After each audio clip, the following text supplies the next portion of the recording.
Hey, c'est Keisha et nous revoilà pour parler d'un lieu très mystérieux.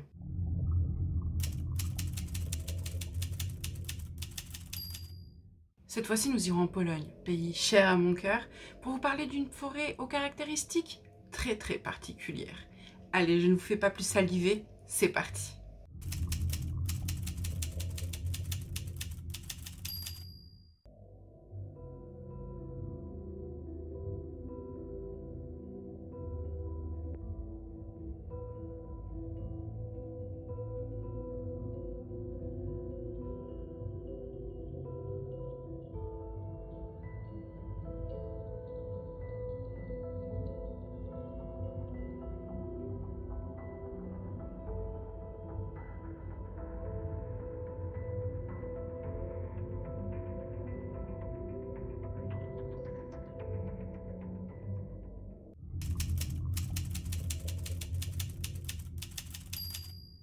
Aux airs pratiquement extraterrestres, ces arbres pourtant pas si vieux ont déjà bon nombre de mystères qui les entourent et bien peu de réponses. Ces pins auraient 80 ans et feraient entre 11 et 12 mètres de hauteur et on remarque qu'à partir de 30 à 40 cm au-dessus du sol, ils commencent à former une sorte d'arc de cercle et qui pour certains ressemblerait presque à une clé de sol. Certains de ces arcs de cercle vont même jusqu'à 3 mètres de hauteur. Et fait un peu étrange, tous les troncs sont orientés vers le nord. Le début de leur reprise de croissance dite normale correspondrait au début de l'occupation allemande, ce qui amène son lot de théories.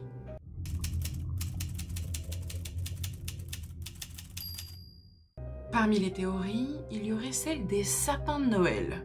Ouais, je sais. Cette théorie, défendue par des chercheurs allemands, serait que ces arbres-là auraient été tordus pour pouvoir servir de sapin de Noël pendant ces années-là. D'autres théories, dites plus naturelles, parleraient de vents très violents qui auraient poussé les arbres et donc les auraient tordus quand ils étaient très jeunes. Ce qui pourrait expliquer qu'ils soient tous tordus dans la même direction. Une attraction gravitationnelle qui les aurait comme aspirés dans une seule direction, ou alors une tempête avec de fortes chutes de neige qui les aurait fait plier sous le poids.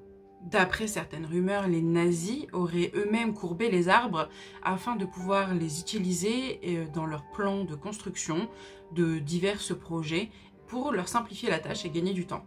Une ultime théorie dirait que ce serait un ovni qui serait venu se poser ici et que sa lévitation aurait plié les arbres.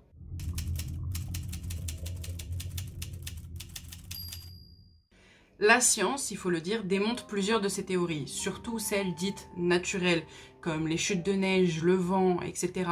Parce que seuls les pins sont touchés par ces déformations, donc si ça avait été le cas, tous les arbres de la même région auraient été pliés de la même façon. Et surtout, l'inclinaison n'aurait pas cette forme. La période durant laquelle ces arbres ont été plantés, c'est-à-dire vers 1930, pourrait expliquer ce qui s'est vraiment passé. Car à cette époque, les charpentiers utilisaient souvent des arbres déjà courbés pour les projets, par exemple, de chantier naval.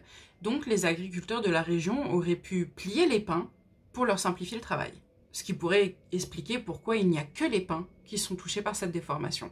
D'ailleurs, en Haute-Loire, en France, on peut constater qu'il y a exactement les mêmes petites caractéristiques sur des pins dans une forêt qui s'appelle la Pinatelle du Zouave. Les pins, cette fois-ci, sont courbés horizontalement et auraient servi dans les fours à pain de la ville du Puy.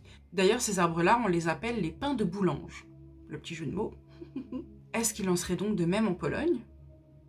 Mais comme la région de Gryfino, là où ces arbres poussent, a été désertée durant la période de 1940 à 1970, il est fort peu probable que les personnes qui ont pu assister ou participer à la transformation de ces arbres soient encore en vie aujourd'hui pour pouvoir nous expliquer les mystères qui les entourent.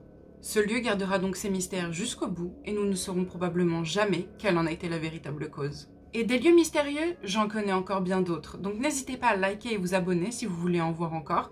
Et n'hésitez pas surtout à mettre en commentaire si vous connaissez des lieux mystérieux dont vous aimeriez que je vous parle.